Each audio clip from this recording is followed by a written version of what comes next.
Dando continuidade à nossa aula de filiação e reconhecimento de filhos, queria falar algumas coisas que não foram mencionadas no vídeo anterior. O reconhecimento da filiação pode ser judicial ou voluntário, o voluntário também chamado de perfiliação, e o judicial forçado coativo. Já o vínculo judicial, o reconhecimento judicial desse vínculo de parentesco em virtude da socioafetividade, pode ocorrer a partir da relação entre pai e filho, com base na posse de estado de filho, para que produza os efeitos pessoais e patrimoniais. Então, é necessário o reconhecimento judicial desse filho para que ele tenha direitos hereditários, sucessórios, previdenciários, conforme determina o enunciado 519 das Jornadas de Direito Civil. O artigo 1611 vai falar que o filho havido fora do casamento, reconhecido por um dos cônjuges, ele não poderá residir no lar conjugal sem consentimento do outro. Isso para evitar qualquer desentendimento na família atual.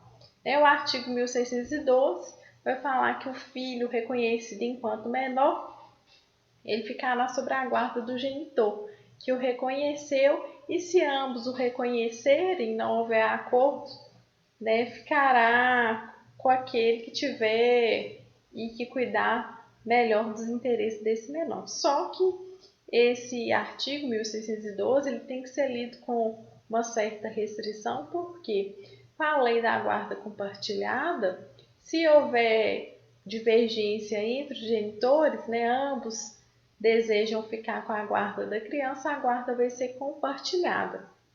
Somente vai ser unilateral se um dos genitores não quiser.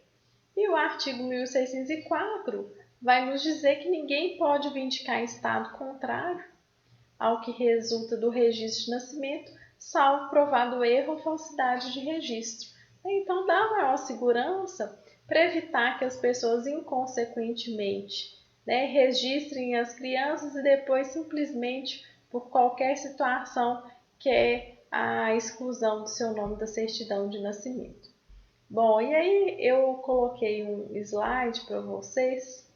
Não é o pai, homem enganado, consegue cancelar uma paternidade reconhecida voluntariamente. Então, o STJ entende que a ausência de vínculo biológico não é suficiente por si só para afastar a paternidade, uma vez que existindo laços de afetividade com a criança, com o adolescente, essa paternidade ela vai se manter. Só que os magistrados analisam outras circunstâncias, como a formação de vínculo socioafetivo com o menor e as eventuais consequências dessa ruptura. Entendem que é possível desfazer uma paternidade civilmente reconhecida quando houver vício do consentimento na formação da vontade. Então, aquele genitor que foi enganado com relação à paternidade, onde a mãe afirma que ele era o pai, mas já sabendo que ele não é o pai, pelo fato de influenciar nessa vontade, é possível então a retirada do seu nome da certidão de nascimento da criança. E o filho por amor, o pai por opção, que é a chamada paternidade socioafetiva, hoje não mais se reconhece apenas judicialmente, então é possível de uma forma mais célere, ser feita no cartório de registro civil, gerando os mesmos direitos e obrigações legais perante o filho. Então, antes era necessário ajuizar uma ação de paternidade, maternidade socioafetiva, passar por todo aquele procedimento. Hoje é muito mais fácil, podendo fazer assim a opção de fazer esse registro dessa paternidade socioafetiva extrajudicialmente via cartório. Então, quais são as regras desse provimento? Antes disso, O enunciado 519 das Jornadas de Direito Civil vai falar que o reconhecimento judicial do vínculo de parentesco em virtude da socioafetividade deve ocorrer a partir da relação entre pai e filho, com base na posse do estado de filho, para que produza efeitos pessoais e patrimoniais. Então, aquele filho que já socioafetivo, afetivo, que todos o tratam como se fosse filho do fulano, todo mundo os vê como filho do fulano, então é possível o reconhecimento dessa paternidade e dos efeitos jurídicos provenientes dessa relação paterno-filial.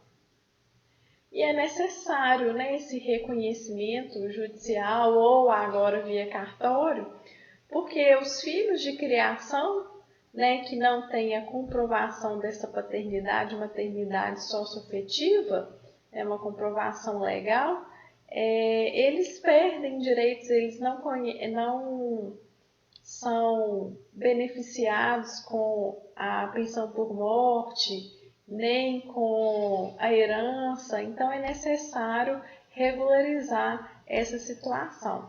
E a certidão de nascimento hoje, ela vem com algumas modificações, então já se inclui o CPF da criança na certidão de nascimento. O campo filiação hoje não é mais separado entre pai e mãe, então coloca filiação, que dá possibilidade de pais homoafetivos ou possibilidade de multiparentalidade, que é a presença aí na certidão de nascimento de vários pais.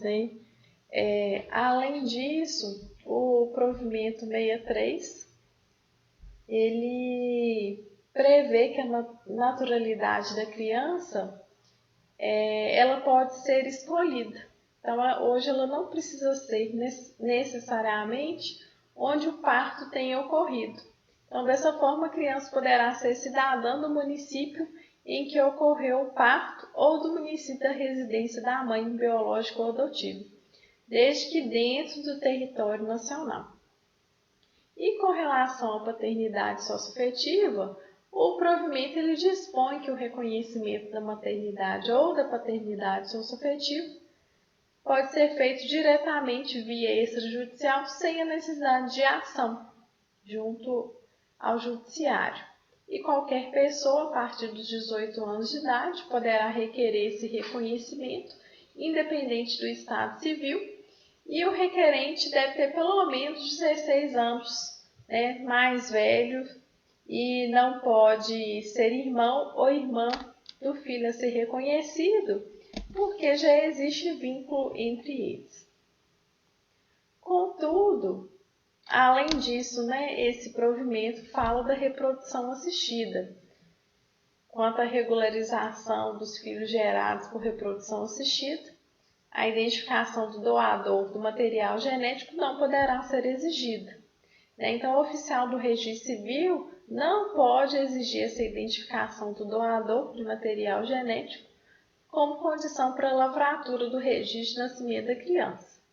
Além disso, os documentos necessários para a certidão de nascimento será indispensável a declaração com firma reconhecida do diretor técnico da clínica, indicando que a criança foi gerada por reprodução assistida heteróloga, ou seja, quando utiliza apenas um dos genitores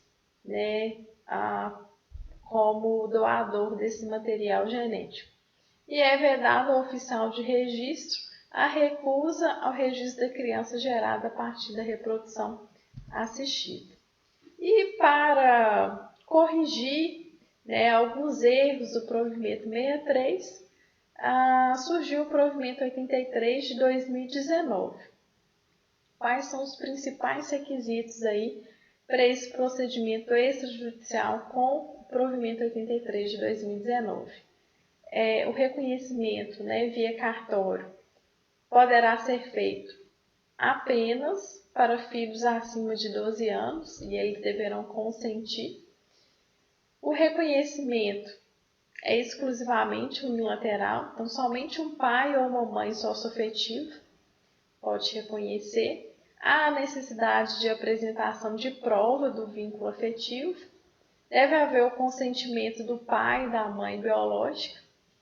Deve juntar atestado do registrador sobre a existência da afetividade e parecer favorável do Ministério Público, que equivalerá ao deferimento.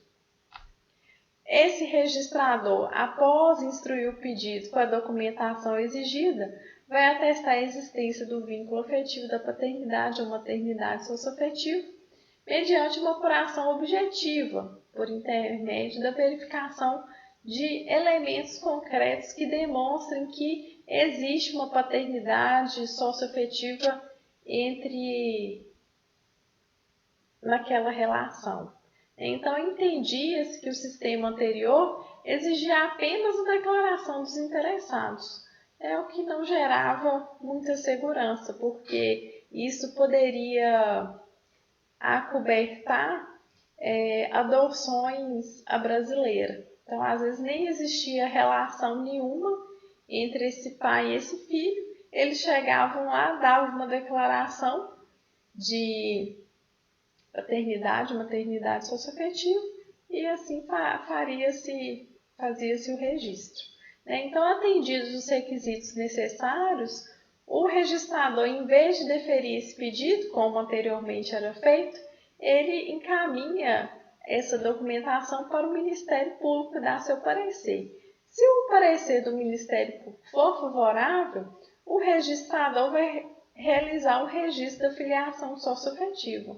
Agora, se for desfavorável, não procederá ao registro, aquele procedimento será arquivado e comunicado ao requerente. Em caso de dúvida, o processo vai ser encaminhado para o juiz corregedor.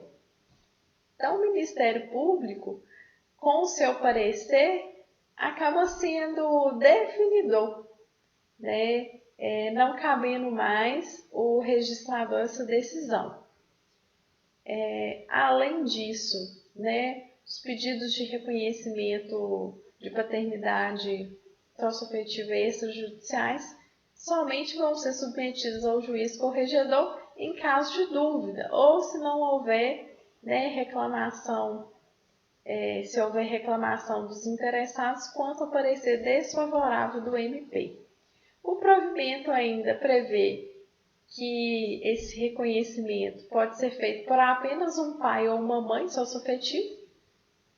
E se os interessados quiserem requerer o reconhecimento de mais de um ascendente, é necessário que seja feito o pedido via judicial, não cabendo assim o cartório realizar esse registro. Bom, então, com relação à paternidade socioafetiva, é isso que eu queria passar para vocês. A multiparentalidade, a possibilidade de mais de um pai, de mais de uma mãe. E aí, os efeitos jurídicos dessa multiparentalidade vão ocorrer para todos eles. Então, se a criança tem 3 pais, 4 pais biológicos e socioafetivos, por exemplo, ele vai ter direitos hereditários sucessórios com relação a todos eles. Vai ter direito à pensão alimentícia de todos eles. Então, os pais biológicos pagariam essa pensão e os socioafetivos fariam a complementação. Ou também existe um posicionamento aí da doutrina que entende que os 4 deveriam contribuir de acordo com possibilidades de cada um. Então, antes existia uma luta enorme para possibilitar, primeiro, a inclusão de mais de um pai, de mais de uma mãe na certidão de nascimento. Conquistamos isso, até mesmo que hoje o campo filiação dá uma abertura para a inclusão de mais.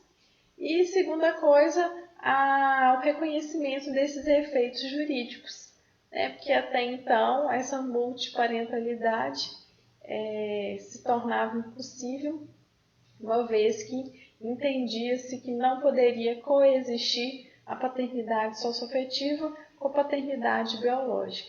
Então, com o entendimento dessa possibilidade da multiparentalidade, que é a coexistência da paternidade socioafetiva com a paternidade biológica, consequentemente, os efeitos jurídicos dessa relação paterno-filial têm que estar presentes.